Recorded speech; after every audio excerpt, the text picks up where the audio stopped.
आज हम कलीसिया के बारे में अध्ययन करेंगे। ठीक है, चर्च के ऊपर हम आज सीखते हैं।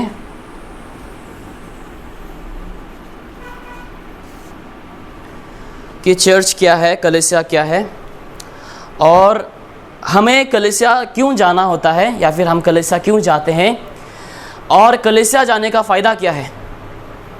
ठीक है, इसके ऊपर हम आज चर्चा करेंगे कि कलीसिया हम क्यों जाना चाहिए या फिर हम कलीसिया क्यों जाते हैं, और कलीसिया जाने का फ़ायदा क्या है, चर्च जाने का फ़ायदा क्या है, वो भी हम आज वचनों से देखेंगे।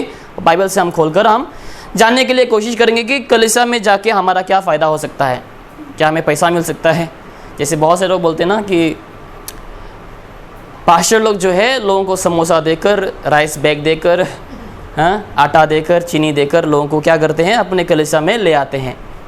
ठीक है, बहुत से लोगों का ऐसा मानना है, हिंदू लोग ऐसे समझते हैं। और आज बहुत सारे वीडियोस वायरल हो गए हैं फेसबुक वगैरह में आप देखेंगे, लोग पास्टरों का नाम ले लेकर लोग क्या कर रहे हैं, कह रहे हैं कि मसीह लोग जो है, पास्टर लोग क्या कर रहे हैं, लोगों को लालच देकर, राइस देकर, पैसा देकर, आटा देकर, चीनी देकर क्या कर रहे हैं, लोगों को लालच देकर अपने कलीसिया की ओर खींच रहे हैं। तो ऐसे लोग आज बदनाम कर रहे हैं मसीहत को। ठीक है, मसीह समाज को लोग आज क्या कर रहे हैं, बदनाम कर रहे हैं। तो सवाल पूछना चाहिए, अगर सोचो उन लोगों को, काफ़ी सारे लोग ऐसे गवाही भी देते हैं, काफ़ी सारे लोग न्यूज़ रिपोर्टर लोग जाकर के उन लोगों को पूछते हैं, क्या आपको भी पैसा मिला है, क्या आपको भी राइस बैग मिला है, क्या आपको भी आटा शुगर मिला है। तो मसीह लोग जो है उन लोग पूरे अधिकार के साथ, पूरे सामर्थ्य के साथ उन लोग क्या करते हैं, अपने मसीह होने का उन लोग गर्व से उन लोग बताते हैं कि आज तुम मुझे 2 करोड़ दे दो यहाँ से जाने के लिए, मैं नहीं जाऊँगा। आज तुम मुझे 2 लाख दे दो, 2 करोड़ रुपया दे दो यीशु मसीह को छोड़ के जाने के लिए, फिर भी मैं नहीं जाऊँगा। ठीक है, तो उन लोग क्या कर रहे हैं, अपने जो गवाही को, अपने जो सच्चाई को, क्यों उन लोग कलीसिया जाते हैं, उन लोग ने क्यों कलीसिया जाना चुना है, वो उन लोग क्या करते हैं, आज पूरे गर्व के साथ बताते हैं। ठीक है, तो ये सब गलत है। गलत फहमी में लोग आज फंस गए हैं। ऐसा मसीहों को बदनाम करने के लिए, मसीहत को बदनाम करने के लिए लोग आज क्या कहते हैं, राइस दिए जाते हैं, ये दिए जाते हैं, वो दिए जाते हैं, इसलिए लोग कलीसिया को आते हैं। लेकिन आज हम वही उसके ऊपर हम चर्चा करेंगे कि हम कलीसिया क्यों जाते हैं। क्या हमें पैसा मिलता है? आप में से किसी को पैसा मिला, राइस मिला? किसी को नहीं मिला, राइट? हम में से किसी को नहीं मिला, फिर भी हम जाते हैं ऐसे बिना वजह शायद से फिर भी जाते हैं हम, राइट? ना हमें पैसा मिलता है, ऊपर से हम पैसा देते हैं, है ना? ऊपर से हम पैसा देते हैं, हमारा समय को हम देते हैं, हम खर्च करके जाते हैं, पेट्रोल में बाइक में पेट्रोल भर के, गाड़ी में पेट्रोल भर के हम क्या करते हैं, खर्च कर करके हम जाते हैं कलीसिया में। लेकिन काफ़ी सारे लोग ये बदनाम करते हैं कि नहीं, हमें पैसा मिलता है। काफ़ी सारे समय ट्रैक्स बांटते समय भी आपको पूछा रहेगा, कितना पैसा मिलता है भाई आप लोगों को ये बांटने के लिए। ठीक है, काफ़ी सारे समय हमें पूछा, ये क्यों बांट रहे हो तुम लोग, क्या फ्री में बांट रहे हो या फिर तुम लोग को पगार मिलता है इसके लिए। काफ़ी सारे लोग ये सभी सवाल करते हैं। ठीक है, सबसे पहले हम देखते हैं एक वचन को हम गौर करेंगे, इब्रानियों में हम जाएंगे। हिब्रूस में जाएंगे, हिब्रूस चैप्टर 10, इब्रानियों अध्याय 10 वचन 25 में देखो।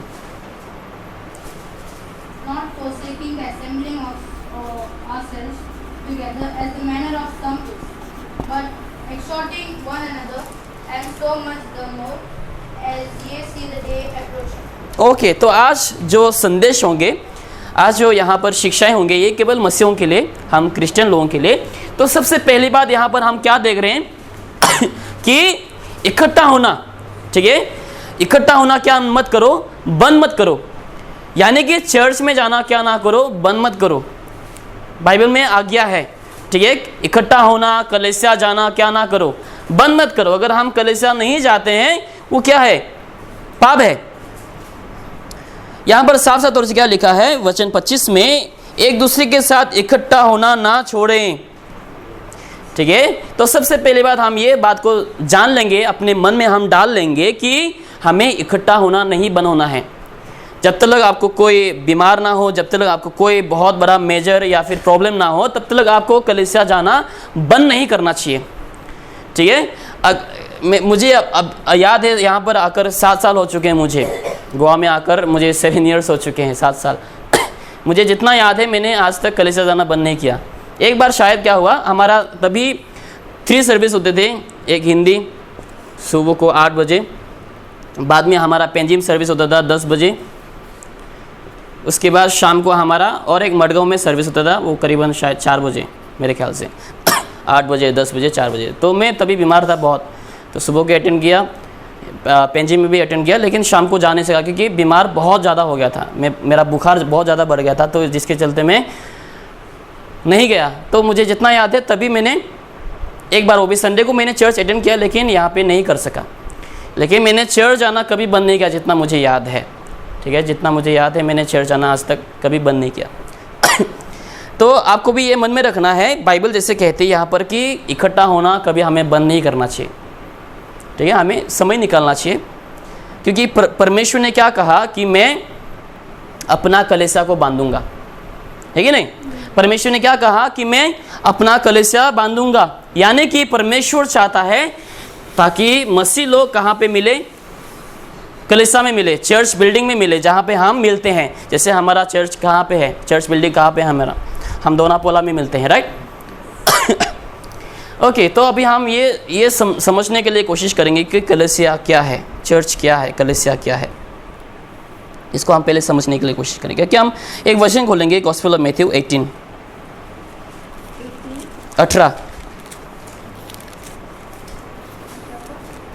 18 का 20, यह हम वचन सब लोग जानते शायद।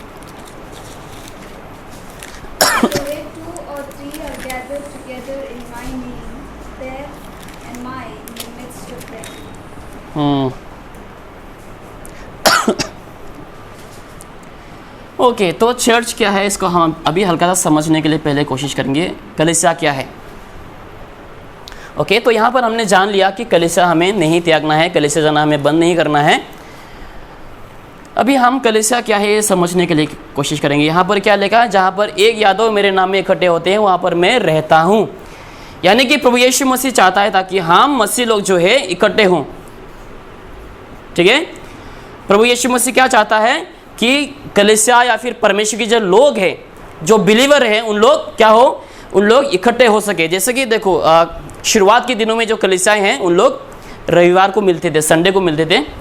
और दूसरी बात जो है, यीशु मसीह जो है रविवार के दिन क्या हुआ, जी उठे, ठीक है, क्योंकि शुरुआत के दिन के जो मसीह लोग थे उन लोग संडे को मिला करते थे कलीसिया में, यानी कि यीशु मसीह की आराधना के लिए उन लोग संडे को मिला करते थे। और दूसरी बात, यीशु मसीह जो है, यीशु मसीह का पुनरुत्थान जो है रविवार के दिन में हुआ, इसलिए हम क्या करते हैं, रविवार को हम इकट्ठे होते हैं। लेकिन रोमियो में लिखा है कि ऐसा नहीं कि हमें बस संडे को ही मिलना है। बहुत से जगहों में अगर आप जाएंगे, नेपाल में अगर जाएंगे, उन लोग शनिवार के दिन मिलते हैं, ठीक है, बहुत से लोग शनिवार को मिलते हैं। और हाँ ओके, कहीं जगहों में फ्राइडे मिलते हैं, यस ब्रदर, हाँ, कहीं जगह में फ्राइडे शुक्रवार के दिन मिलते हैं।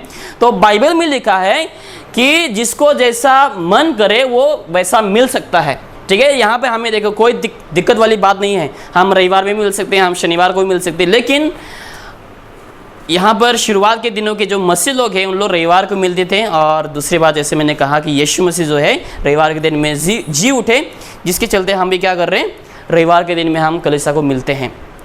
ओके, अगर जैसे कि नेपाल में पता नहीं क्या दिक्कत है तो उन लोग शनिवार को मिलते हैं, शायद उन लोग को रविवार में मिलने नहीं देते हैं, जिसके चलते उन लोग क्या करते हैं, शनिवार के दिन में मिलते हैं। तो उन लोग का हम उंगली नहीं उठाते, तुम लोग रविवार के दिन में नहीं मिल रहे, तुम लोग बिलीवर नहीं हो, ऐसा हम नहीं बोल सकते। बाइबल में लिखा है कि जो दिन तुम्हें लगता है कि हाँ मैं इस दिन में प्रभु यीशु मसीह की आराधना कर सकता हूँ, आप वो दिन में आप आराधना कर सकते हैं। ऐसा कोई वो वाली बात नहीं कि रविवार में नहीं कर रहे तो तुम बिलीवर नहीं हो, तुम अविश्वासी हो, तुम नर्क जाओगे, ऐसा नहीं है, ठीक है। हम कौन से भी दिन में मिल सकते हैं। तो अभी कलीसिया क्या है ये हम जानने के लिए कोशिश करेंगे। कलीसिया ये है कि जहाँ पे एक या दो, ठीक है, जहाँ पे एक या दो प्रभु यीशु मसीह के नाम से इकट्ठे होते हैं। किसके नाम से? प्रभु यीशु मसीह की आराधना के वास्ते जहाँ पे एक या दो इकट्ठे होते हैं उसको हम क्या कहते हैं? कलीसिया कहते हैं। और कलीसिया का ये भी अर्थ है कि परमेश्वर ने क्या किया, प्रभु यीशु मसीह ने हमें, ठीक है, परमेश्वर प्रभु यीशु मसीह ने कलीसिया को क्या किया, संसार से अलग कर दिए। ठीक है, यानी कि यीशु मसीह ने जो है कलीसिया को संसार से अलग कर कर हमें एक ग्रुप बनाए, और वो जो लोग हैं, ठीक है, कुछ अंश के जो लोग हैं, उन लोग क्या कर रहे हैं, प्रभु यीशु मसीह की आराधना करते हैं। उसको हम क्या कहते हैं, कलीसिया कहते हैं। अभी बहुत से लोग समझते हैं कि कलीसिया यानी कि जो बिल्डिंग है उसको हम चर्च कहते हैं। वो चर्च नहीं है। सचो हम रविवार के दिन में यहाँ पे मिल रहे हैं, बाद में हम बहुत से लोग कहने लग जाएंगे ये हमारा चर्च है। ये हमारा चर्च नहीं है। क्या है, एक बिल्डिंग बोल सकते हैं, या फिर चर्च का घर कह सकते हैं, गिरजाघर कह सकते हैं, चर्च का बिल्डिंग कह सकते हैं। लेकिन चर्च क्या है, लोग है। ठीक है, चर्च कौन है, लोग है। हम चर्च है, हम कलीसिया है। ठीक है, ये जो बिल्डिंग है ना हमारा दोनापोला का बिल्डिंग, वो हमारा चर्च नहीं, वो हमारा चर्च का गृह है या फिर घर है, जहाँ पे हम क्या करते हैं, जाकर हम आराधना करते हैं। जैसे कि स्कूल का भी हम एग्जाम्पल ले सकते हैं। एक अच्छा शब्द था, मैं भूल गया, मैं काफ़ी सारे समय कहा करता हूँ। आलय, हाँ, विद्यालय कुछ तो है सा, हाँ, विद्यालय, हाँ, ठीक है। जैसे हम स्कूल का भी एग्जाम्पल ले सकते हैं। ओके, रहने दे, ये काफ़ी है, ज़्यादा लंबा हो जाएगा फिर, काफ़ी सारे पॉइंट्स हैं। तो ठीक है, चर्च जो बिल्डिंग है या फिर जो घर है, वो वाकई में एक कलीसिया नहीं है, लेकिन एक कलीसिया का घर है। कलीसिया कौन है, हम विश्वासी लोग। यानी कि कलीसिया हम किसको कह सकते हैं, जो बोर्न अगेन क्रिश्चियन है। ठीक है, अब विश्वासियों को हम नहीं कह सकते कि हाँ इन लोग भी कलीसिया, इन लोग भी चर्च है। लेकिन कलीसिया कौन है, जो विश्वासी हैं, जो बोर्न अगेन क्रिश्चियन है, जिन लोगों ने यीशु मसीह को जान चुका है, वो लोग कौन है, कलीसिया है। पहले के ज़माने में देखो, बिल्डिंग नहीं हुआ करते थे, घर नहीं हुआ करते थे, तो लोग कहाँ पे करते थे आराधना, पेड़ के नीचे करते थे, जंगलों में जाकर करते थे। ठीक है, शायद से नदी के किनारे में भी जाकर के आराधना किया करते थे।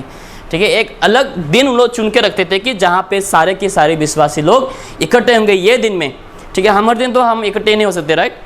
शुक्रवार को हम नहीं हो सकते हैं, बुधवार को हम नहीं हो सकते हैं, हर दिन हमारा कुछ ना कुछ काम रहता है। तो जिसके चलते हमने एक ऐसा दिन रखा है चुन करके, वो कौन सा दिन है, रविवार का दिन, जहाँ पे हम हर कोई क्या हो सकते हैं, इकट्ठे हो सकते हैं। और रही बात वो पब्लिक हॉलीडे भी, राइट, वो उसमें हमें क्या मिलता है, हॉलीडे भी मिलता है। बहुत से लोगों को काम नहीं रहता है, इसके चलते हमारे लिए आसान हो जाता है रविवार में कलीसिया में मिलने के लिए।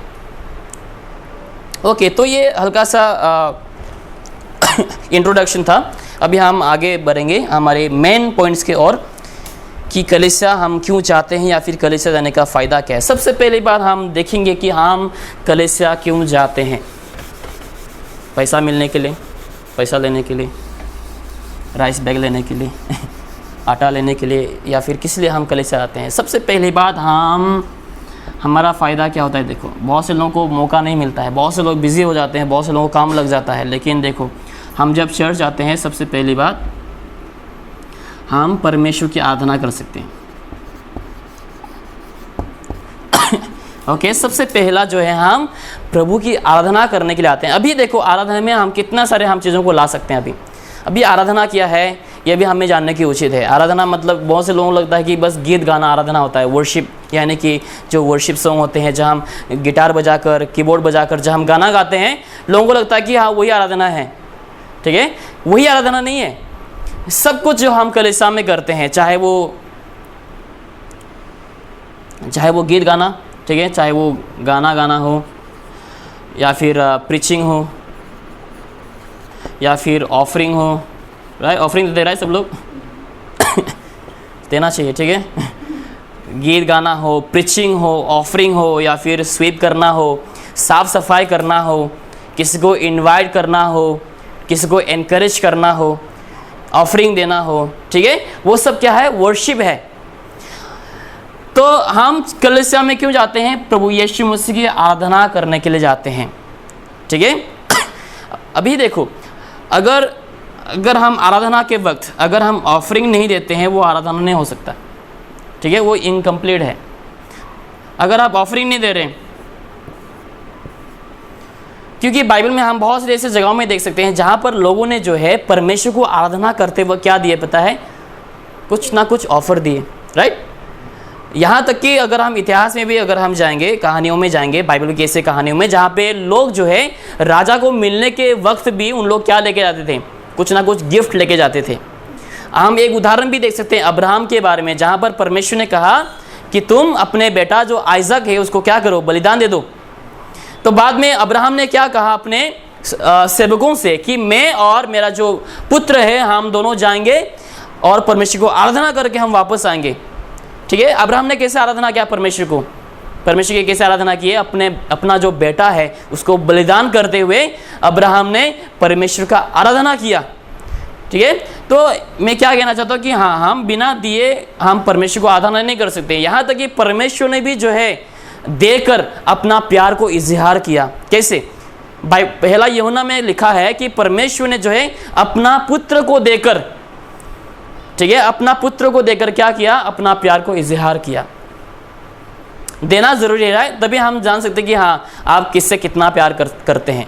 अगर आपके पास आपका वाइफ है या फिर ठीक है आपके पास गर्लफ्रेंड है या फिर बॉयफ्रेंड है या फिर आपका वाइफ है, अगर आप अपने वाइफ को कुछ भी खरीद के नहीं देते हैं, ठीक है, जो गिना चुना या फिर जो पुराना वही कपड़े हैं जो उसको वही पहनो बोलते रहेंगे, 1 साल हो गए कुछ खरीद के नहीं दिया, 2 साल हो गए कुछ खरीद के नहीं दिए, तो क्या होंगे, वाइफ बुरा मानेगी, राइट, वो बुरा मान जाएगी। तो आप इसका मतलब उसको केयर नहीं करते, उसका परवाह नहीं कर रहे हैं। पति जो है अपने पत्नी के प्रति परवाह नहीं कर रहे, केयर नहीं कर रहे हैं।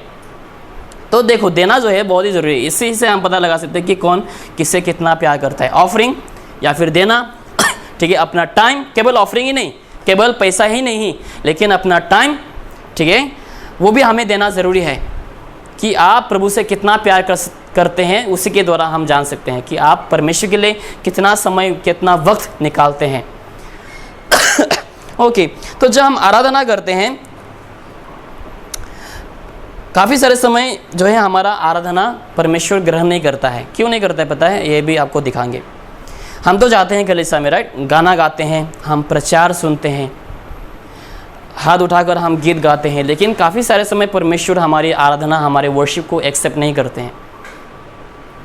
हम जाकर के प्रचार सुनते हैं, गीत गाते हैं, ऑफरिंग भी देते हैं हम, ठीक है, प्रार्थना भी करते हैं आंखें बंद करके, लेकिन उसके बावजूद परमेश्वर कभी कभार हमारे आराधना को ग्रहण नहीं करते हैं।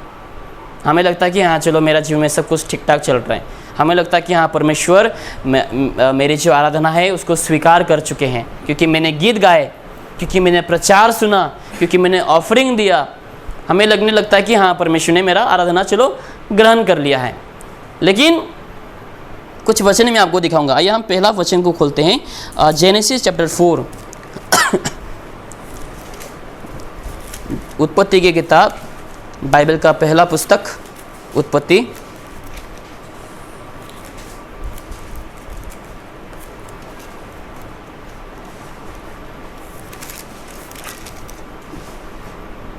अध्याय 4, किधर गया, yes, Genesis chapter 4 verse number 5।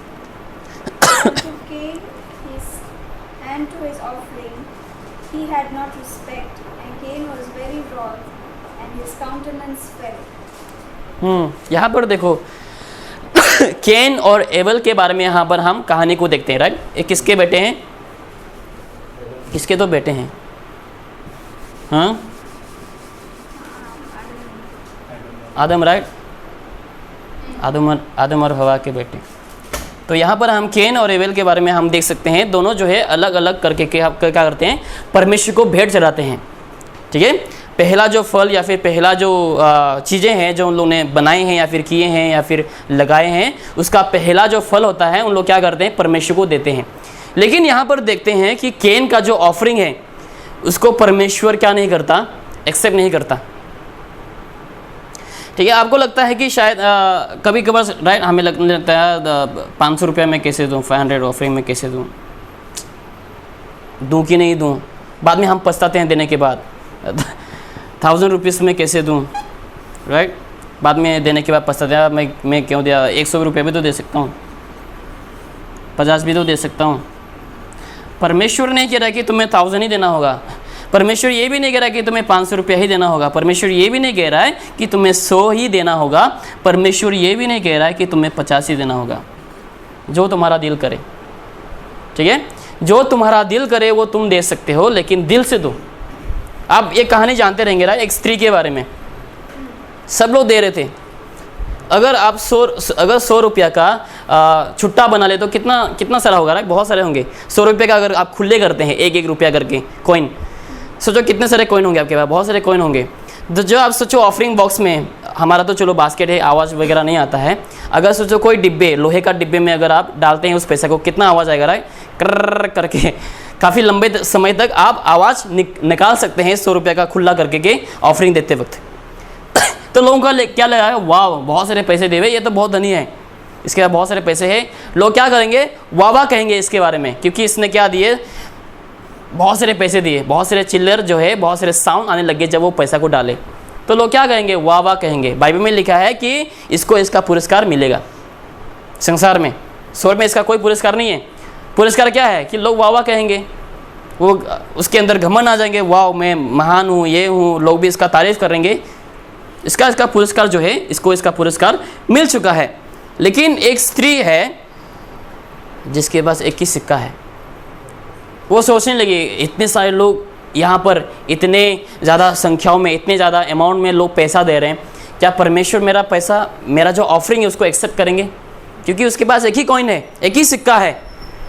लेकिन चुपचाप से क्या किए उस औरत ने, कहीं कोई देख ना ले, नहीं तो लोग बोलेंगे इसके पास पैसा नहीं है, फिर भी पैसा दे रहे, लोग उंगली उठाएंगे करके। वो क्या करी, उसने चुपचाप से वो सिक्के को वहाँ पे डाल दिए, और वही सिक्के का जो आवाज़ है परमेश्वर के कानों में आ गए, परमेश्वर को सुनाई दिया।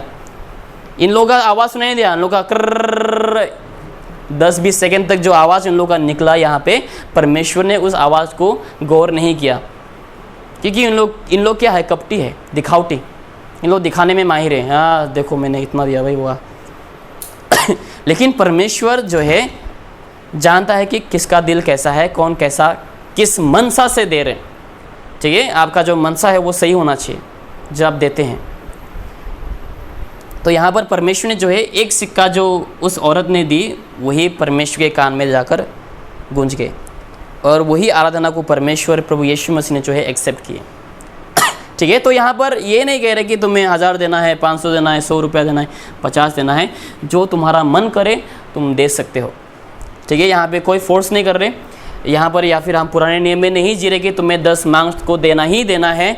अगर तुम 30,000 कमा रहे हो तुम्हें 3,000 देना है, तुम 50,000 कमा रहे हो तो तुम्हें 5,000 देना है, 10 मांग्स जो है तुम्हें देना ही देना, ऐसा नहीं है। अगर आप देना चाहते हैं वो आपके ऊपर है, आपको आशीष मिलेंगे, क्योंकि बाइबल में वादा किया गया है अगर तुम 10 मांग्स को देते हैं 10% ऑफ योर इनकम, तो उसके लिए तुम्हें आशीष जरूर से मिलेंगे। ठीक है, तो अभी हम अनुग्रह के समय में जी रहे हैं। आप 10 नहीं, आप 20% भी दे सकते हैं, आप 20 नहीं 50% भी दे सकते हैं, वो आपके ऊपर है आप कितना देना चाहते हैं। लेकिन जो भी देंगे उसके लिए परमेश्वर जरूर से आशीष करेंगे।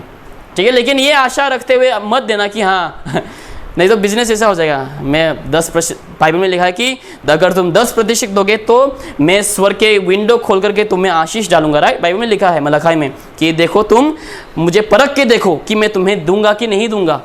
परमेश्वर यहाँ पे तुम्हें परखने के लिए कह रहा है। तो ऐसा नहीं होना चाहिए कि हाँ चलो मैं परमेश्वर को दूंगा तो परमेश्वर मुझे लौटाएंगे, 10% के बदले में मुझे परमेश्वर 100% देंगे।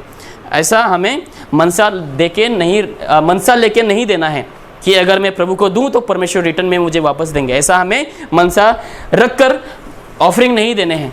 ठीक है, चाहे प्रभु मुझे आशीष करे या ना करे, मेरा फर्ज बनता है कि मुझे देना है। ठीक है, कल को परमेश्वर आशीष भी ना करे, नहीं तो क्या होंगे पता है, सोचो पर आपको मिल रहा है पैसा। ठीक है, परमेश्वर को आपने दिया 10% और परमेश्वर आपको आशीष भी कर रहे हैं, और कुछ महीनों तक परमेश्वर आपको लगातार आशीष कर रहे हैं। लेकिन सोचो कुछ महीनों के बाद आपको आशीष मिलना बंद हो जाए, उस समय आप क्या करेंगे? क्या उस समय फिर भी देंगे या फिर उस समय आप देना बंद करेंगे? इसीलिए हमें आशा नहीं रखना है, एक्सपेक्ट नहीं करना है कि हाँ अगर मैं दूं तो परमेश्वर मुझे 2 गुना देंगे, 4 गुना देंगे, 5 गुना देंगे, 50 गुना देंगे। ऐसा अगर आशा रखते हैं कल को परमेश्वर आपको आशीष ना करे तो आप निराश हो जाएंगे, विश्वास से आप हट जाएंगे और यीशु का आराधना करना भी आप बंद कर देंगे। ठीक है, तो यहाँ पर देखो, अगर आपका मनसा सही नहीं है तो परमेश्वर आपकी आराधना को स्वीकारता नहीं है। यहाँ पर परमेश्वर ने हाबिल का जो है आराधना को एक्सेप्ट किया, लेकिन केन का जो ऑफरिंग है परमेश्वर ने उसको एक्सेप्ट नहीं किया, क्योंकि उसका मनसा सही नहीं था।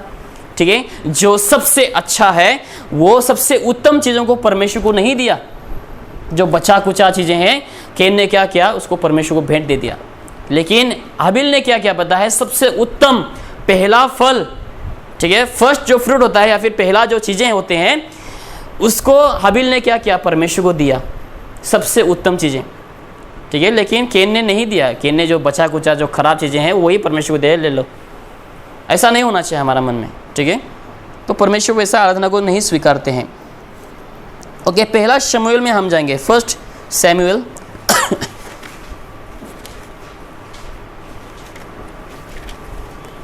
पहला शमूएल अध्याय 15 वचन 25 में देखेंगे।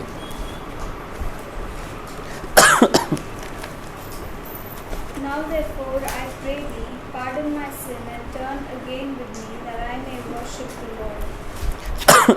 यहाँ पे सोल के बारे में कहा गया है, ठीक है। यहाँ पे सोल जो है गुनाह करने के बाद शमूएल से माफ़ी मांग रहे हैं कि माफ़ कर दो, माफ़ कर दो, अगर मुझे माफ़ नहीं किएंगे तो परमेश्वर जो है मेरा आराधना नहीं स्वीकारेंगे, ठीक है। यहाँ पे देखो सोल जो है पापी व्यक्ति है, उन्होंने पाप किया। सोल, ठीक है, इजराइल का पहला राजा के बारे में यहाँ पर लिखा गया है। तो यहाँ पर देखो सोल एक बुरा किंग है, ठीक है, बुरा एक राजा है जिन्होंने परमेश्वर की आज्ञाओं का उल्लंघन किया।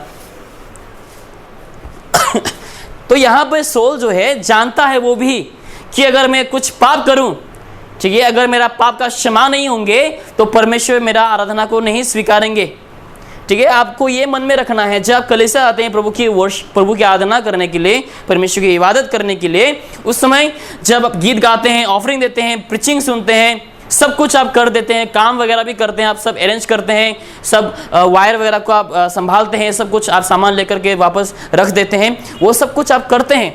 लेकिन बाइबल में क्या लिखा पता है कि अगर हम पाप करेंगे, अगर हमारा पापों का क्षमा नहीं हुआ है तो परमेश्वर हमारी आराधना को नहीं स्वीकारेंगे। इसलिए आपको क्या करना चाहिए, अपने आप को साफ सुथरा रखना चाहिए। कैसे आप रख सकते हैं, आप कलीसिया जाने से पहले या फिर परमेश्वर के भवन में जाने के बाद आप क्या कर सकते हैं, परमेश्वर से माफ़ी मांग लें, ठीक है। अपने आप को आप समर्पित करें, समर्पण करें, अपने आप को सबमिट करो अपने आप को। बाइबल में लिखा है जेम्स चैप्टर 4 में कि तुम अपना हृदय, अपने हाथ को तुम क्या कर, साफ कर और प्रभु के निकट जाओ तो परमेश्वर भी तुम्हारे निकट आएंगे। यानी कि हम आराधना करने से पहले हमें खुद को साफ करना है, ताकि हम जब प्रभु की हुजूरी में जाते हैं, परमेश्वर क्या है, पवित्र है, राइट, प्रभु के उपस्थिति में जाने के लिए हमें भी क्या करना चाहिए, हमारा मन को, हमारे हृदय को, हमारे अपने आप को हमें क्या करना चाहिए, साफ सुथरा रखना चाहिए। मैं आत्मिक तौर की बात कर रहा हूँ, ठीक है, शारीरिक का भी हम रखना चाहिए। ये नहीं कि हम गंदे शरीर लेके नाखून में मिट्टी भर के, ठीक है, हाँ, या फिर गंदे कपड़े पहन के या फिर बदबूदार कपड़े पहन के जाएं, ऐसा नहीं। हमें जितना हम अंदर का ख्याल रखते हैं उतना हमें बाहरी का भी हमें ख्याल रखना चाहिए, हमें बाहरी का भी हमें ध्यान रखना चाहिए। तभी हम जान सकते हैं कि हाँ ये व्यक्ति कितना सीरियस है। अंदर का बात बाहर दिखेंगे, राइट। जितना अंदर आप खुद को साफ रखेंगे वही बाहर खिल करके आएंगे। जितना पौधे को पानी डाला जाएगा उतना ही फ्लावर क्या होंगे, खिल के आएंगे, खूबसूरत। अगर पानी नहीं डालेंगे तो क्या दिखेंगे, फ्लावर सूख जाएगा। जितना अंदर ही अंदर अपने आप को साफ सुथरा रखेंगे, बाहर आप खिलेंगे और आप दिखेंगे कि हाँ परमेश्वर के लिए आप कितना सीरियस हो। तो आप खुद को क्या करें, साफ सुथरा रखें, ताकि परमेश्वर आपकी आराधना को क्या करें, स्वीकारें। जब आप गीत गाते हैं, जब आप ऑफरिंग देते हैं, ताकि परमेश्वर आपके गीतों को स्वीकारे। अभी मैं एक वचन दिखाऊंगा जहाँ पे देखो लोगों ने प्रभु के लिए गीत गाए लेकिन परमेश्वर ने गीत को स्वीकार नहीं किया, ठीक है। हम तो गीत गाते हैं, हालेलुया हालेलुया बोल के, हाथ नहीं उठाएंगे तो वो सोचेंगे मैं अपवित्र हूँ। मेरे बाजू वाले लोग हाथ उठा रहे हैं, इधर भी हाथ उठ रहे हैं, मैं अकेला रहूँगा तो उन लोग क्या सोचेंगे, मैं अपवित्र हूँ, मैं अधर्मी हूँ, मैं पापी हूँ। तो चलो मैं भी हाथ उठा लेता हूँ, क्योंकि इसने उठाया मैं भी हाथ उठाऊँ। अच्छी बात है, हाथ उठा रहे हैं। लेकिन बाइबल में लिखा है कि परमेश्वर ऐसे लोगों की आराधना को नहीं स्वीकारते हैं जो ओके वचन दिखाई देते हैं उससे अच्छा। आमोस में हम जाएंगे, Amos chapter 5।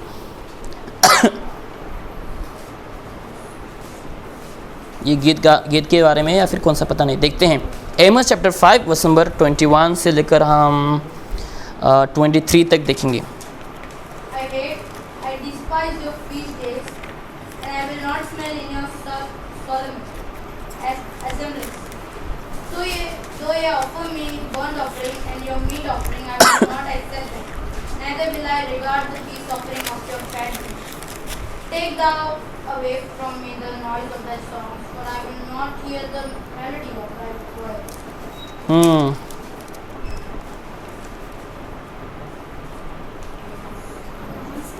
MS chapter 5 verse number 21 से 23 तक।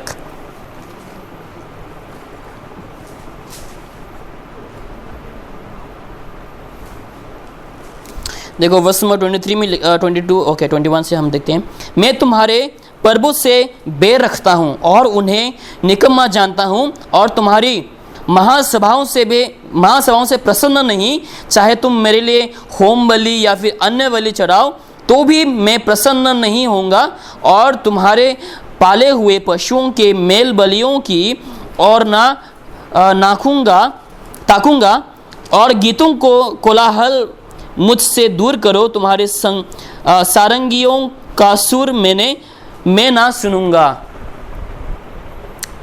ठीक है, ये बहुत ही सीरियस वाली बात है। देखो, परमेश्वर हमारे गीतों को एक्सेप्ट नहीं करते हैं। यहाँ पर इज़राइल के लोग जो है परमेश्वर के खिलाफ गए, परमेश्वर के विरुद्ध पाप किए, तो परमेश्वर ने इन लोगों को चेतावनी दी है, देखो तुम लोग जो कुछ भी मेरे लिए कर रहे हो, जो भी तुम लोग बलिदान दे रहे हो, जो भी तुम लोग सेक्रीफाइसेस कर रहे हो, वो सब चीज़ों को मैं एक्सेप्ट नहीं करने वाला हूँ जब तक तुम लोग मुझ में ना आए वापस या फिर मेरे और ना फिरे। तब तक मैं तुम्हारी आराधना को, तुम्हारे गीतों को, चाहे तुम जितना भी इंस्ट्रूमेंट बजा लो, जितना भी तुम गीत गा लो ऊंची आवाज़ में, मैं तुम्हारे गीतों को, तुम्हारे होम बलियों को, तुम्हारे सेक्रीफाइस को मैं क्या नहीं करूँगा, एक्सेप्ट नहीं करूँगा। हम जाते तो हैं कलीसिया में, राइट, सब लोग जाते हैं, हम हर रविवार को हम जाते हैं, गीत गाते हैं, अच्छे पहन के जाते हैं, परफ्यूम डाल के जाते हैं, गीत भी अच्छे गा लेते हैं, अच्छा सुर से हम गा लेते हैं, चलो। लेकिन बाइबल में क्या लिखा है यहाँ पर देखो, परमेश्वर इन लोगों की आराधना को एक्सेप्ट नहीं कर रहे हैं, स्वीकार नहीं रहे हैं, गीतों को भी एक्सेप्ट नहीं कर रहे हैं। परमेश्वर कान नहीं दे रहे इन लोगों के गीतों के ऊपर, मुझे नहीं सुनना है भाई इन लोग के कानों के, इन लोगों के गीतों के ऊपर, क्योंकि लोगों ने परमेश्वर के विरुद्ध पाप किया है।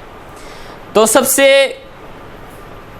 इसमें हम क्या कर सकते हैं कि प्रभु से आप क्षमा मांग लें, प्रभु से आप अपना रिश्ता को सही कर लें।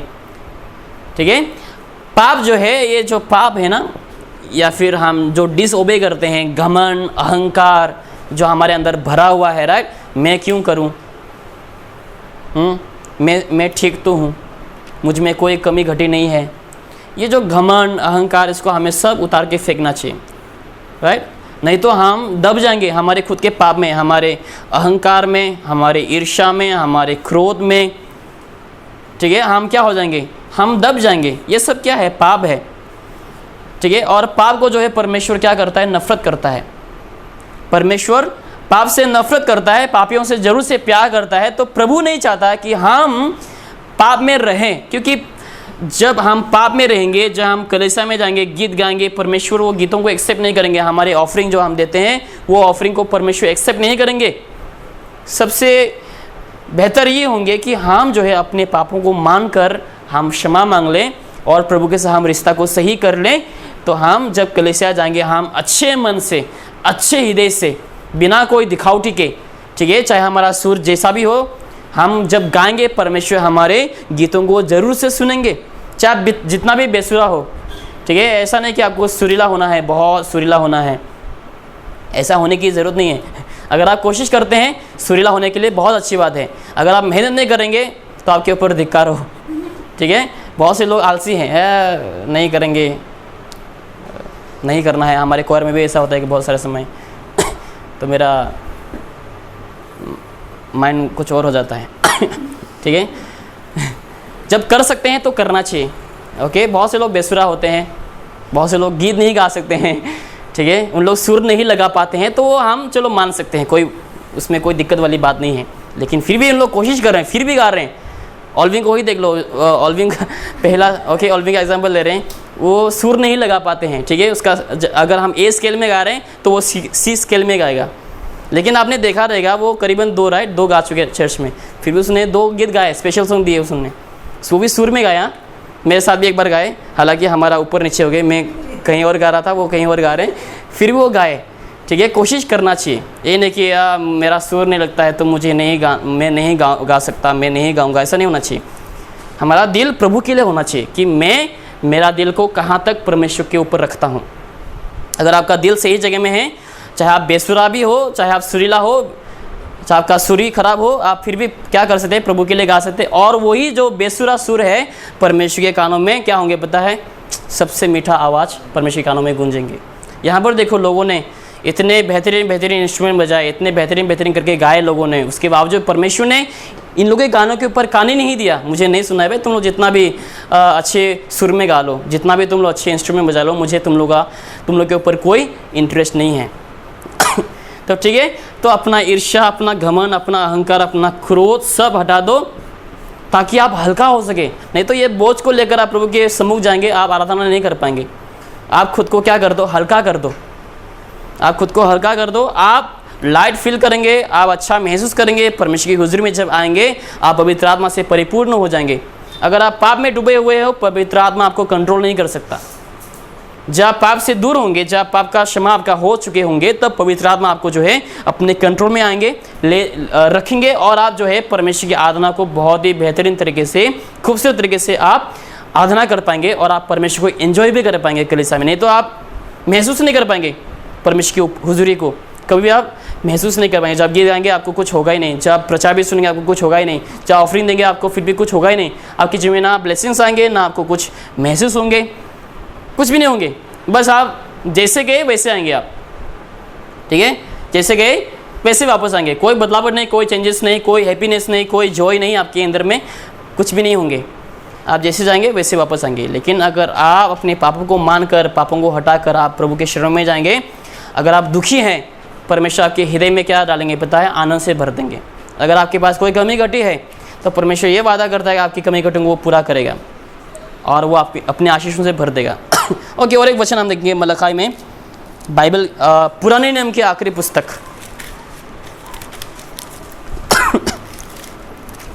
पुराने नियम की आखिरी पुस्तक, अध्याय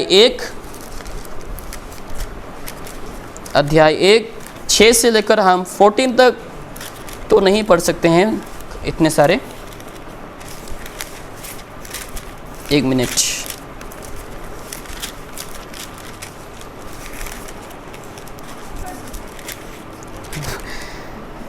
काफ़ी लंबा हो जाएंगे फिर। ओके, अध्याय वचन 6 में देखो क्या लिखा है। A son honoreth his father, and a servant his master.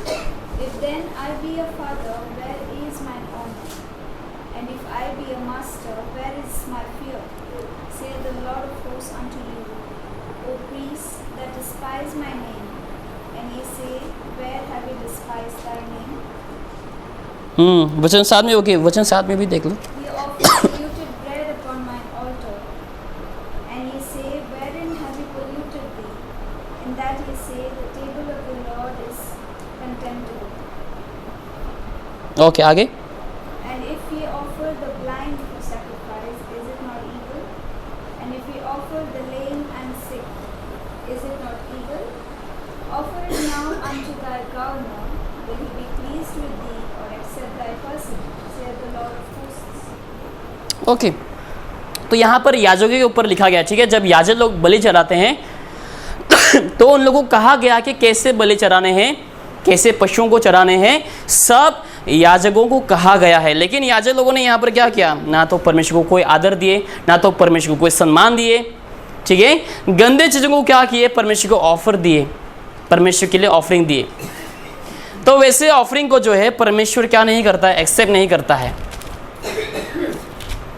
ना तो कोई सम्मान, ठीक है। हमारे आराधना में भी क्या होना चाहिए, हमें सम्मान होना चाहिए। देखो बाइबल में क्या लिखा है, भजन संगीत में हमें कैसे परमेश्वर की आराधना करना चाहिए। साम चैप्टर 5 वर्स 7, भजन संगीत अध्याय 5 वचन 7 में देखो, भजन संगीत अध्याय 5 वचन 7। But as for me, I will come into thy house in the multitude of thy mercy, and in thy fear will I worship toward thy holy temple. कैसे हमें आराधना करना चाहिए, भय में, राइट। परमेश्वर का भय मानते हुए हमें क्या करना चाहिए, प्रभु की आराधना करना चाहिए। हमारे अंदर भय होना चाहिए। भय क्या होता है, अभी हम इसके ऊपर हल्का सा देखते हैं। भय क्या होता है, परमेश्वर का भय, हम उसको प्रोवर्ब्स चैप्टर 8 वर्स नंबर 13 में हम देखेंगे।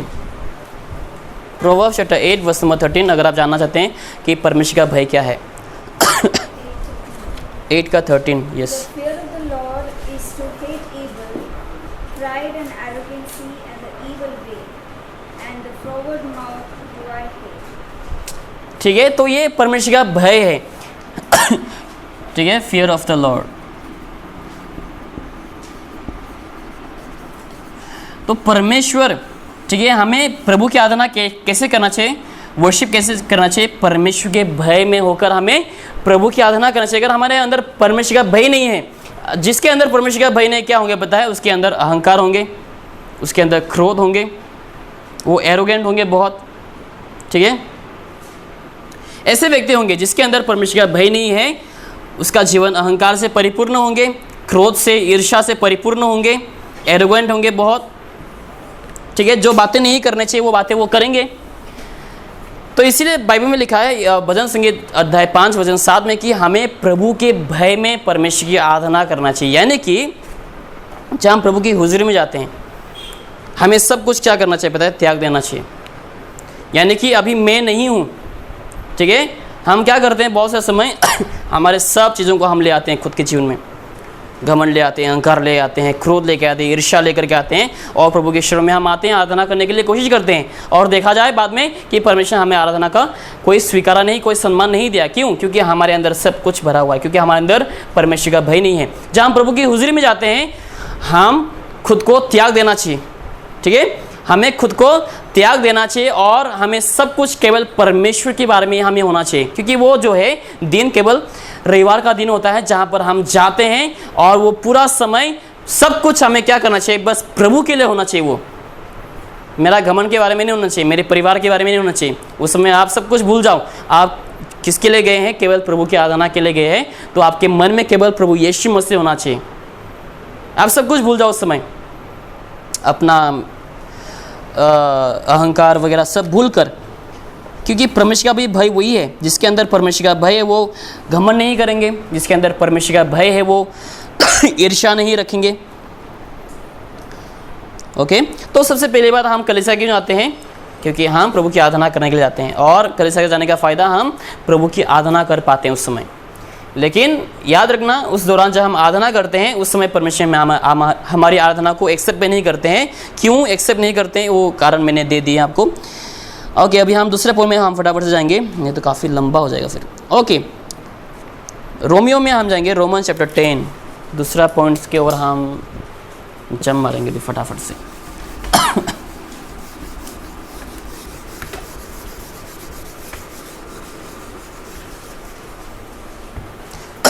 रोमन्स चैप्टर 10 वर्स नंबर, इसको हम जानते हैं सब लोग, रोमन्स किधर गया, Romans 10:17।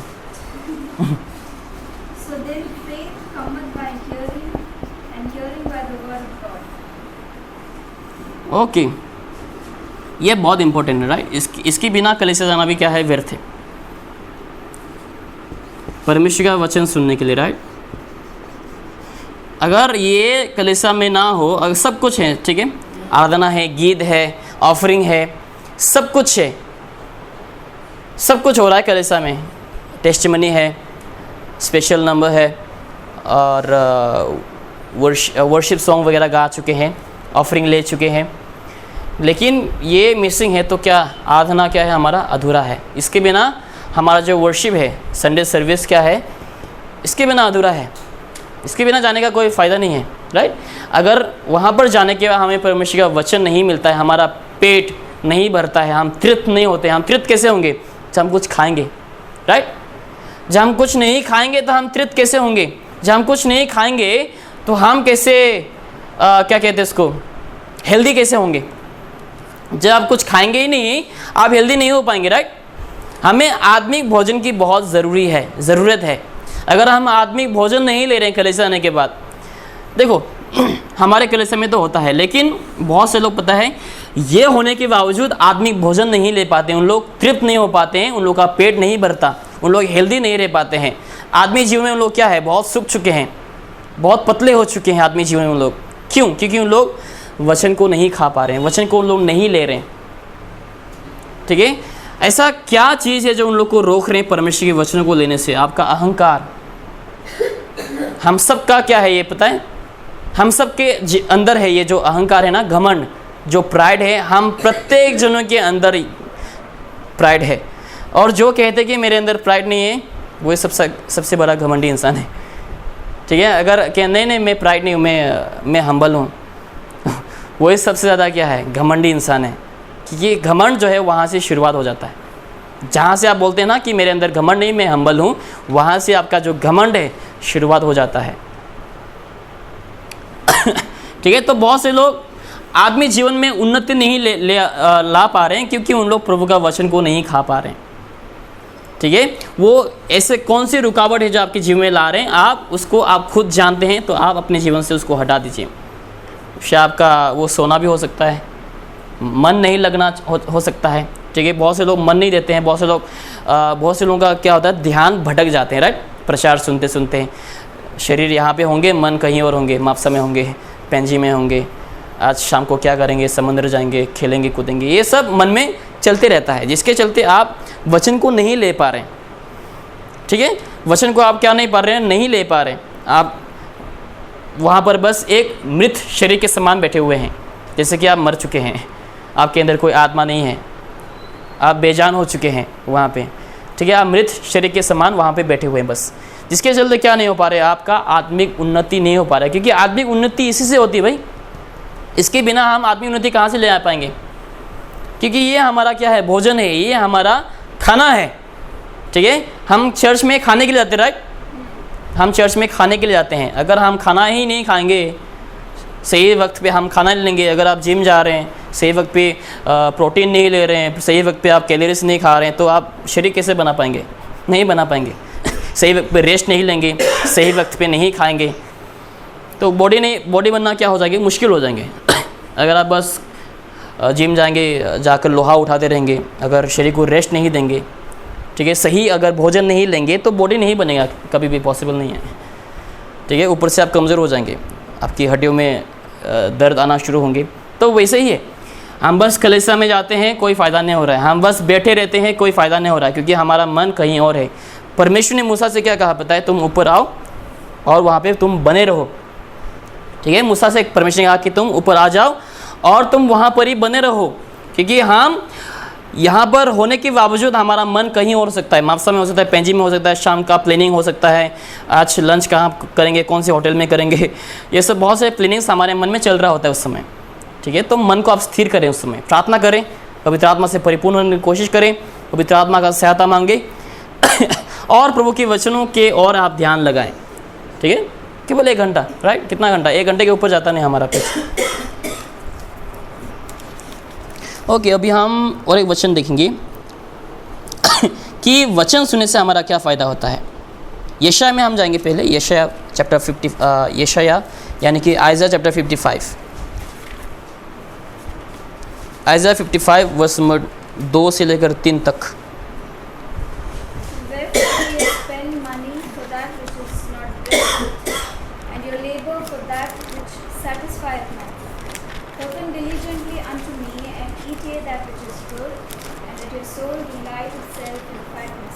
Incline your ear and come unto me.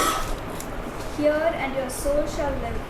And I will make an everlasting covenant with you, even the sure mercies of David.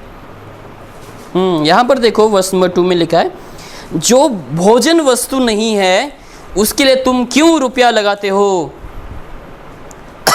और जिसमें पेट नहीं भरता उसके लिए क्यों परिश्रम करते हो। मेरी और मन लगाकर सुनो, तब उत्तम वस्तुएं खाने पाओगे और चिकनी चिकनी वस्तुएं खाकर संतुष्ट हो जाओगे। कान लगाओ और मेरे पास आओ, सुनो, तब तुम जीवित रहोगे और मैं तुम्हारे साथ सदा की वाचा बांधूंगा, अथा दाऊद पर की अटल करुणा की वाचा। ठीक है, तो हमें जो है व्यर्थ, जो हमारे लाभदायक नहीं है, वैसे चीज़ों में, वैसे वस्तु में हमें अपना मन को नहीं रखना है। जहाँ हम संडे को जाते हैं कलीसिया में वचन सुनने के लिए, तो हमें इसी के ऊपर हमें ध्यान लगाना है। बाइबल यहाँ पर क्या कह रही है कि तुम ऐसे वस्तुओं के ऊपर पैसा लगा रहे हो जिसके ऊपर तुम संतुष्ट नहीं हो। हमें इस वचन को सुनने के लिए, प्रीचिंग सुनने के लिए हमें पैसा देने की ज़रूरत नहीं, फ्री है, राइट, हम फ्री का सुन सकते हैं। इसलिए लोग आज क्या कर रहे हैं, ध्यान नहीं दे रहे हैं। ठीक है, हमें वैसा नहीं बनना चाहिए, क्योंकि हमें हमारा मसीही जीवन के लिए, हमारा मसीही उन्नति के लिए, आत्मिक उन्नति के लिए परमेश्वर का वचन जो है बहुत ही ज़रूरी है। इसके द्वारा ही हम परमेश्वर को जान सकते हैं। अगर आप बोलते हैं कि मुझे प्रभु को बहुत जानना है, मुझे परमेश्वर से बहुत प्यार करना है, प्रभु के रास्ता में मुझे चलना है, अगर आप प्रभु के वचन को सुन ही नहीं रहे हैं तो आप प्रभु के बारे में कैसे जानेंगे? ठीक है, आप रेवलेशन नहीं पाएंगे। कहीं से भी आसमान से कोई आवाज़ आएंगे और आपको बताएंगे कि प्रभु यीशु मसीह ऐसा ऐसा है, प्रभु यीशु मसीह का योजना तुम्हारे जीवन में ऐसा ऐसा है। आपको वैसे आवाज़ आकर कोई आपको नहीं बताएंगे, लेकिन प्रचार के दौरान जो है परमेश्वर आपके जीवन में योजनाओं को बताएंगे, रास्ताओं को बताएंगे कि आपको आगे जाकर के क्या करना है, आदमी जीवन में उन्नति कैसे लाना है। जो है जब आप प्रचार सुनेंगे तभी आप ये सब विषयों को, ये सब शिक्षाओं को आप पा सकते हैं प्रचार सुनने के द्वारा। लेकिन अगर आप चर्च में हैं, आप वहाँ पर बैठे हुए, आपका मन कहीं और भटका हुआ है तो कोई फ़ायदा नहीं है, आपका आदमी उन्नति नहीं हो पाएगा और आप प्रभु की योजना को नहीं जान पाएंगे। ठीक है, तो जब हम वचन सुनते हैं हमारा विश्वास क्या हो जाता है? इंक्रीज हो जाता है, हमारा विश्वास बढ़ जाता है। ठीक है, ये एक हमारा फ़ायदा है। जब हम सुनते हैं, जब हम वचनों का पालन करते हैं, उस समय हमारा क्या हो जाता है? विश्वास बढ़ जाता है। एक आपको मैं फ़ायदा या फिर बेनिफिट बताऊंगा। जब हम वचन सुनते हैं और वचनों का जब हम पालन करते हैं, देखेंगे कि हमारा क्या फ़ायदा होता है। ओके, एक वचन दूंगा मैं आपको, गॉस्पेल ऑफ लूक चैप्टर 5। यहाँ पर एक कहानी है, गॉस्पेल ऑफ लूक चैप्टर 5। हम नहीं पढ़ेंगे इसको, बस मैं आपको बताऊंगा कहानी, आप बाद में।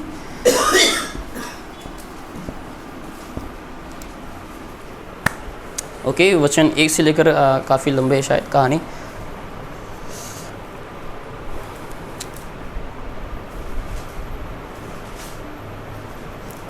ओके, तो सबसे पहला हमारा बेनिफिट क्या होता है? हमारा फेथ, जहाँ हम वचन सुनते हैं वो क्या होता है?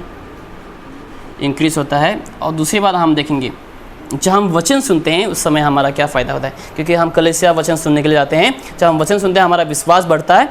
दूसरी बात, जब हम वचन सुनते हैं हमारा क्या फ़ायदा होता है और वचनों का पालन करने से हमारा क्या फ़ायदा होता है। ठीक है, हमें केवल सुनने वाला नहीं होना चाहिए, राइट? बाइबल में क्या लिखा है? जेम्स चैप्टर 1 वर्स नंबर 22 में कि हमें केवल सुनने वाला नहीं बनना चाहिए। ठीक है, सुनकर चुपचाप रहने वाला नहीं बनना चाहिए। अगर कोई आपको कोई कुछ कह रहे हैं करने के लिए, तो आपको क्या करना चाहिए? उस समय करना चाहिए। अगर आपका कोई बॉस है, आपको कुछ काम करने के लिए कह दिए, अगर आप बस सुने और चुपचाप रहें और कुछ काम नहीं किए तो क्या होगा?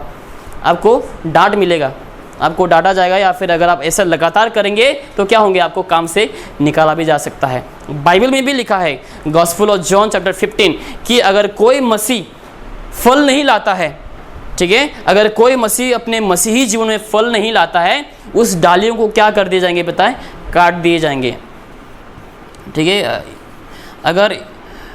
अगर इस डाली में फल ही नहीं आ रहा है, ठीक है, क्योंकि इस डाले की वजह से इसको नुकसान हो सकता है, राइट, बाकियों को नुकसान हो सकता है, तो इस डाले को क्या कर दिए जाएंगे? काट के फेंक दिए जाएंगे, क्योंकि डाले का कोई काम नहीं है अभी, क्योंकि इसमें कोई फल नहीं आ रहा है। तो परमेश्वर ये कह रहा है कि अगर तुम डाली हो, राइट, परमेश्वर ने वचन में कहा कि तुम डाली हो, अगर जिस डाली में फल नहीं फलता उस डालियों को काट के फेंक दिए जाएंगे। Yes, Luke chapter 5। तो यहाँ पर एक कहानी है, देखो कि पतरस के ऊपर, ठीक है, पतरस एक मछुआरा है, हम सब जानते हैं, वो मछली पकड़ने वाला व्यक्ति है। तो यहाँ पर जो है पतरस दिन रात, ठीक है, रात भर पतरस ने क्या किया? मछली पकड़ने के लिए कोशिश की, सटीक स्थान में जाने के लिए कोशिश की, सटीक समय में जाने के लिए वो कोशिश की। लेकिन बाइबल में लिखा है कि दिन या फिर रात भर तक वो मेहनत करने के बावजूद पतरस को एक भी मछली नहीं मिला। ठीक है, देखो वो फिशरमैन है, प्रोफेशनल है, उसका काम वही है। उसके बावजूद जो है पतरस को उस समय दिन में रात को जब वो मेहनत करने के लिए गए, सही समय पे गए, कितना गहराई तक जाना है वहाँ तक भी वो गए, लेकिन उसके बावजूद पतरस को एक भी हाथ नहीं लगा, जिसके चलते वो क्या कर रहे थे? किनारों में वो अपने जाल को धो रहे थे। बाद में यीशु मसीह उसके नाव में आता है लोगों को प्रचार करने के लिए, लोगों के बीच में आकर के वो प्रचार करते हैं, और वो पतरस के नाव में, बोर्ड में वो खड़े होकर क्या करता है? प्रभु यीशु मसीह प्रचार करता है। बाद में यीशु मसीह जो है पतरस से कहता है कि पतरस चलो हम अभी मछली पकड़ने के लिए जाएंगे। लेकिन पतरस क्या कर रहा था?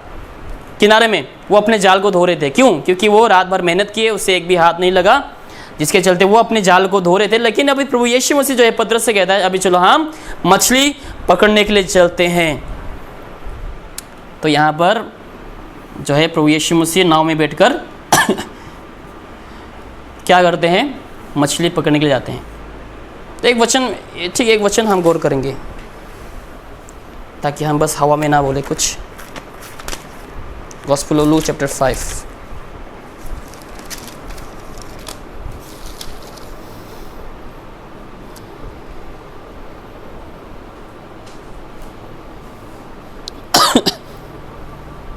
Okay, verse number 4 and 5. Now when he had left speaking, he said unto Simon, Launch out into the deep, and let down your nets for a draught. And Simon answering said unto him, Master, we have toiled all the night, and have taken nothing. Nevertheless, at thy word, I will let down the net.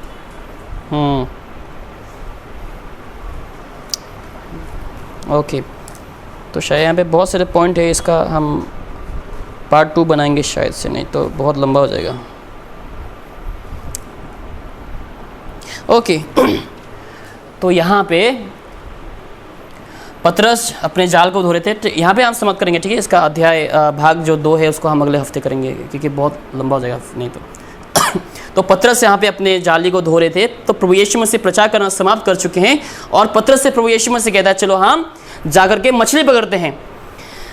तब पतरस क्या कहता है, देखो प्रभु, हमने क्या किए हैं, हमने सब कुछ जो मुमकिन हो सकता था वो हमने किए, जितने गहराई में जाना था हमने जा चुके हैं, जो मेहनत करना था वो हम कर चुके हैं, उसके बावजूद हमें एक भी हाथ नहीं लगा। लेकिन यहाँ पे क्या होता है पता है, प्रभु यीशु मसीह ने कहा कि तुम अपनी जाली को क्या करो, फेंको, ठीक है। प्रभु यीशु मसीह ने यहाँ पे वचन कहा। हम किस लिए जाते हैं कलीसिया में, वचन सुनने के लिए जाते हैं। तो यहाँ पर पतरस को जो है वचन कहा गया, प्रभु यीशु मसीह ने कहा कि तुम अपने जाली को क्या करो, इस साइड में, इस दिशा में फेंको, ठीक है। यीशु मसीह कहता है कि तुम जाली को इस दिशा में फेंको। लेकिन देखो, पतरस प्रोफेशनल है, पतरस सब जानता है कितने गहराई में जाने से मछली मिल सकता है, कौन से कोने में जाल को फेंकने से मछली मिल सकता है। लेकिन यहाँ पर देखो, प्रभु यीशु मसीह जो है, शायद पतरस के लिए गलत समय हो सकता है, शायद पतरस के लिए जो जगह प्रभु यीशु मसीह ने कहा कि तुम इस साइड में जाल को फेंको, शायद पतरस के लिए जो दिशा है, ये जगह है जाल फेंकने के लिए, वो शायद गलत हो सकता है। लेकिन जब हम देखते हैं कि प्रभु यीशु मसीह का जो समय है वो सबसे उत्तम समय होता है, वो सबसे बेस्ट होता है। हमें लगता है शायद मैं इस काम में बेहतर हूँ, मैं ये सब काम जानता हूँ, मुझे कोई सिखाने की ज़रूरत नहीं है। हम ऐसा कह सकते हैं क्योंकि हम काम जानते हैं, हम काम करते हैं। शायद हमें लगता है कि हाँ मुझे सब कुछ पता है, मुझे सिखा मत, मुझे बता मत कितनी गहराई में जाना है, मुझे बता मत कौन सा समय सही है, मुझे बता मत कौन से कोने में जाले को डालने से मछली मिलेंगे। लेकिन यहाँ पे पतरस ने क्या क्या पता है, प्रभु यीशु मसीह के वचनों के अधीन वो आया, प्रभु यीशु मसीह के वचन को सुना। प्रभु यीशु मसीह ने बस इतना ही कहा कि पतरस तो अपने जाल को फेंक। पतरस कह सकता था प्रभु मुझे नहीं फेंकना क्योंकि मैंने रात भर मेहनत की है, प्रभु मुझे नहीं फेंकना क्योंकि मुझे मालूम है यहाँ पे मछली नहीं मिलेंगे। लेकिन पतरस ने ऐसा नहीं कहा। पतरस ने कहा कि प्रभु यीशु मसीह हमने रात भर मेहनत की है, लेकिन आपके कहा हुआ वचन के ऊपर मैं क्या करूँगा, विश्वास करते हुए मैं अपने जाल को डालूंगा। जब यीशु मसीह के वचन को सुनकर पतरस ने जाल को फेंका, क्या हुआ पता है, जब उसने जाल फेंका जाली फटने लग गई। जब उन्होंने जाल को खींचना शुरू किया जाली फटने लग गई, अगिनत मछली उन लोगों को मिले। और उन लोग ने क्या किए, जो पतरस का जो नाव था उस नाव में सारे के सारे मछलियों को भर दिए। उसके बावजूद बहुत सारे मछली बच गए, जिसके चलते पतरस को भी दूसरे लोगों को बुलाना पड़ा, दूसरे साथियों को बुलाए और एक नाव लेके आने के लिए, ताकि उस नाव में भी मछली को भर सके।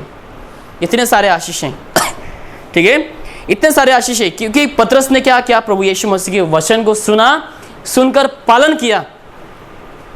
हमें केवल सुनने वाला नहीं बनना चाहिए। जब हम कलीसिया जाते हैं हम सुनते तो हैं, लेकिन सुनने के बाद हमें क्या करना चाहिए, वचनों का पालन भी करना चाहिए, तब जाकर के हमारे जीवन में कुछ काम आएंगे। अगर हम केवल सुनते रहेंगे, हम उस वचन के अनुसार नहीं चलेंगे तो कुछ फायदा नहीं है।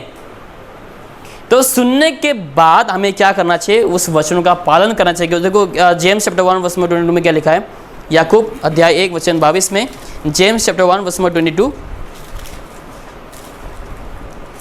But be ye doers of the word, and not hearers only, deceiving your own selves. ठीक है, आप खुद को क्या देंगे, धोखा देंगे नहीं। तो आपको कहा गया है कि आपको क्या करना है, आपने सुन चुका है आपको क्या करना है, उसके बावजूद अगर आप नहीं करते तो आप खुद को धोखा दे रहे हैं। अगर पतरस ने सुना होता, अगर नहीं सुना होता, यीशु मसीह ने कहा कि तुम जाले को फेंको, अगर पतरस ने सुनकर अनसुना करते तो वो खुद को धोखा देते, यानी कि उसको खुद कुछ हाथ नहीं लगता, उसको आशीष नहीं मिलते। जो आशीष परमेश्वर उसको देने वाला था वो आशीष पतरस को नहीं मिलने वाला थे अगर वो वचन को सुनकर पालन नहीं करते। इसलिए लिखा है राइट यहाँ पर कि हमें केवल सुनने वाला नहीं बनना चाहिए, लेकिन वचनों का पालन भी करने वाला होना चाहिए। अगर पतरस नहीं सुनते, यानी कि पालन नहीं करते, केवल सुनते, तो पतरस को मछली नहीं मिलते। लेकिन पतरस ने सही रास्ता को चुना, वचन सुनकर वचनों का पालन किया, जिसके चलते पतरस को जो है बहुत ज़्यादा आशीष मिले। ठीक है, तो ये दूसरा जो पॉइंट है हमारा, हम कलीसिया में जाते हैं और इसका फ़ायदा क्या है, हमारा विश्वास बढ़ेंगे। और दूसरी बात, जब हम वचन सुनते हैं, पालन करेंगे, तो हमें ढेर सारी आशीष मिलेंगी, ढेर सारी, जो हम गिन नहीं सकते हैं। ठीक है, ये हमारा फ़ायदा होगा जब हम कलीसिया हम जाते हैं वचन सुनने के लिए। वचन सुनने से हमारा विश्वास बढ़ता है। दूसरी बात, हम ढेर सारे आशीषों को हम प्राप्त कर सकते हैं, ढेर सारे। ठीक है, हम ऐसा एक्सपेक्ट भी नहीं कर सकते शायद कि हाँ ऐसा मेरे जीवन में हो सकता है। अगर आप चाहते हैं आपके जीवन में सक्सेस, ठीक है, सक्सेस का यही रास्ता है, चाबी। अगर आप चाहते हैं कि मेरे जीवन में, चाबी बनाता हूँ कंघी बन गया ठीक है, ये एक चाबी है हमारे लिए, की है। ठीक है, सक्सेस का एक की है हमारे लिए। अगर आप चाहते हैं आपके जीवन में सक्सेस आए, आप इन्हें फॉलो करें, इस जो वचन मैंने दिए हैं। ठीक है, पतरस ने भी देखो, उसे भी क्या मिले, सक्सेस मिले, राइट, सफलता मिले। वो प्रोफेशनल होने के बावजूद उन्हें कुछ हाथ नहीं लगा, रात भर मेहनत किए, सब ज्ञान बुद्धि होने के बावजूद, सब समय जानने के बावजूद, गहराई जानने के बावजूद, पतरस ने जब मेहनत की खुद के दिमाग से, खुद के शक्ति से, खुद के बुद्धि से, पतरस को कुछ भी हाथ नहीं लगा। इसलिए जब पतरस ने वचन सुना, वचनों का पालन किया, बाद में हम क्या देख सकते हैं, आशीष, ब्लेसिंग्स। ठीक है, तो हमारे जीवन में ऐसा होना चाहिए। जब हम कलीसिया में जाते हैं, वचन सुनते हैं, हमें सुनकर चुपचाप नहीं रहना चाहिए। अगर कहा गया है कि जाओ बाहर जाकर के गॉस्पेल प्रचार करो, जाके प्रचार करो, तभी फल मिलेंगे, राइट। अगर हम केवल सुनते रहेंगे, हमें गॉस्पेल प्रचार करना है, गॉस्पेल प्रचार करना है, आत्मा जीतना है, अगर हम बाहर नहीं जा रहे हैं, घर में बैठे रह रहे हैं, कहाँ से हम आत्मा जीत पाएंगे। यीशु ने कहा राइट कि हमें फल लाना है। फल समझते हो राइट, फल यानी कि हम जो कुछ भी प्रभु यीशु मसीह के लिए करते हैं, फल यानी कि आत्मा, जो आप आत्मा जीतेंगे जब किसी को प्रभु यीशु मसीह में ले आएंगे। ठीक है, आप किसी को इनवाइट करेंगे, ये यहाँ पे भी आपका हाथ हो सकता है। सोचो आपने किसी को इनवाइट किया, ठीक है, आपने जैसे उस व्यक्ति को इनवाइट किया, वो कहाँ पे आए, चर्च में आए। ठीक है, आपने इस व्यक्ति को इनवाइट किए और वो व्यक्ति चर्च में आए, और वचन सुनने के बाद उस व्यक्ति का क्या हुआ, उद्धार हुआ। तो क्या पता है, पास्टर तो आशीष पाएंगे ही पाएंगे, पास्टर को तो आशीष मिलेंगे ही मिलेंगे, उसके साथ साथ जिस व्यक्ति ने उस व्यक्ति को इनवाइट किया उससे भी आशीष मिलेगा। तो ऐसा मत समझना कि नहीं मैं प्रचार करने से मुझे आशीष मिलेंगे, मैं उसको जीतने से, मैं खुद जीतने से ही मुझे आशीष मिल सकता है, ऐसा नहीं है। अगर आप उस व्यक्ति को इनवाइट भी करते हैं, अगर आपके इन्विटेशन के द्वारा, निमंत्रण के द्वारा अगर वो व्यक्ति कलीसिया को आता है और कल को या फिर कुछ दिनों के बाद अगर उसका उद्धार होता है, तो जिस व्यक्ति ने इन्वाइट किया उस व्यक्ति के ऊपर भी परमेश्वर का आशीष आएंगे। तो इसलिए इन्वाइट करना कभी भी भूलना नहीं। आप जानते रहेंगे एक स्त्री के बारे में, गॉस्पेल ऑफ जॉन चैप्टर 4 में एक स्त्री ने क्या किया, पूरे विलेज को लेकर के आया, राइट, पूरे गांव वालों को प्रभु यीशु मसीह के पास ले आए। पहले उसका उद्धार हुआ, पहले वो प्रभु यीशु मसीह को स्वीकारे, उसके बाद वो पूरे गांव वालों को क्या किए, इनवाइट करके लेके आए। वो बाइबल में हमारे पास एक निमंत्रण है, निमंत्रण का एक कहा हुआ छोटे से शब्द है, आप इसका भी इस्तेमाल कर सकते हैं, राइट। क्या है, बस इतना ही ठीक है, बस इतना ही। अगर आप ज़्यादा बोलने के लिए आप झिझकते हैं या फिर हिचकिचाते हैं, मैं कैसे शुरू करूं, मैं कैसे बोलूं, बस आकर के देखो कॉन्फ्रेंस के लिए, कम एंड सी, आकर के बस देखो। वो जब आएंगे, आपने इसको इनवाइट किया, परमेश्वर आपको भी आशीष करेंगे। जैसे कि देखो नितिशा राइट आई, वो भी शुक्ला ने बोला राइट, आपको शुक्ला ने लेकर के आए, तो इससे क्या होगा, शुक्ला को भी जो है आशीष मिलेंगे। जिन्होंने उन्हें गॉस्पेल शेयर किया उन्हें भी आशीष मिलेंगे जरूर से, और पुरस्कार सबके लिए है। तो इनवाइट करना जो है हमें कभी नहीं भूलना चाहिए, ठीक है। हमें इनवाइट करना चाहिए।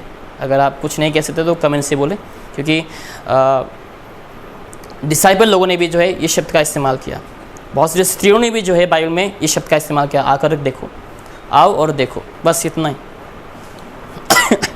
ठीक है, तो आज के लिए इतना ही। बाकी का जो अध्ययन है हम अगले हफ्ते को जारी रखेंगे। आइए हम इस समय प्रार्थना करते हैं।